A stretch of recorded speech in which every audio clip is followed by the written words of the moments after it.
Governor, you've been campaigning for 17 months.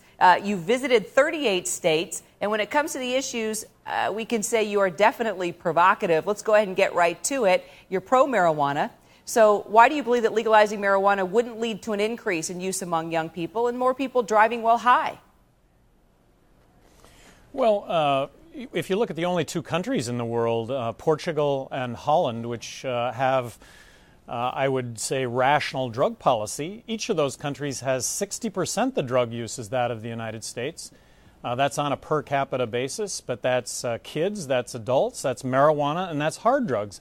So, Kira, that kind of flies in the face of what you would think would be increased drug use. Portugal 10 years ago decriminalized all drug use because they had a heroin epidemic.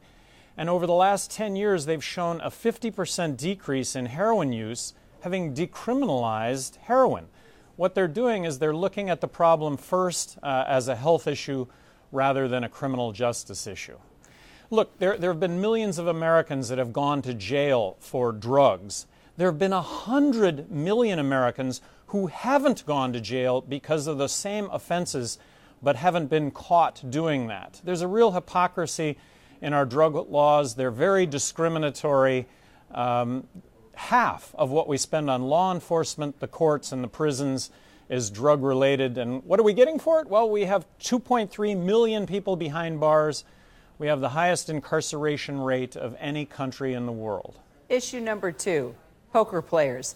You've tapped into quite an unusual constituency here. What is it with you and poker? Are you a gambler? You know, Kira, I think the poker issue is indicative of dozens of other issues where the government steps in and gets in the way of a person's passion. You know, the federal government outlawed online poker playing. And about 6 weeks ago, they closed down all online poker playing worldwide for U.S. citizens. So they froze $100 million in assets.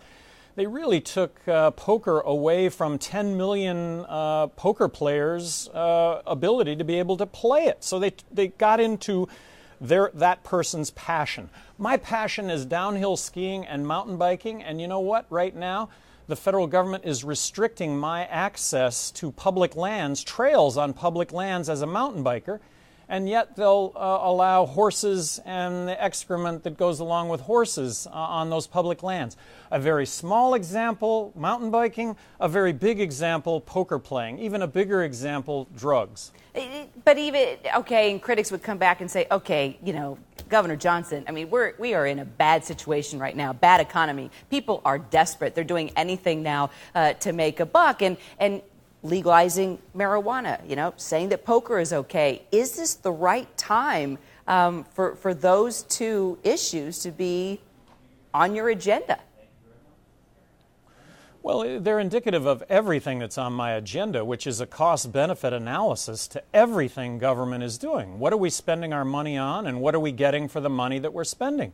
So when it comes to online poker, why not create tens of thousands of jobs in this country to accommodate 10 million Americans' passion to play poker? When it comes to drugs, I'll just get back to the fact half of what we spend on law enforcement, the courts, and the prisons is drug-related. Kira, it is never going to be legal to smoke pot, become impaired, get behind the wheel of a car, or do harm to others. It's never going to be legal for kids to smoke pot or buy pot. But the situation that we have today, right now, is that we're arresting and we're sending to jail people that sell small amounts of drugs on numerous occasions, and they're getting caught for that. This is much the same as prohibition of alcohol in the 20s. Who got rich in the 20s? Border violence with Mexico. Look, this is a prohibition phenomenon. Legalized marijuana, and arguably 75% of the border violence with Mexico goes away because these are disputes that are being played out with guns rather than the courts. I'm still trying to figure out how Portugal plays into the U.S. when it comes to marijuana. But Gary Johnson, we will be talking again, I'm sure.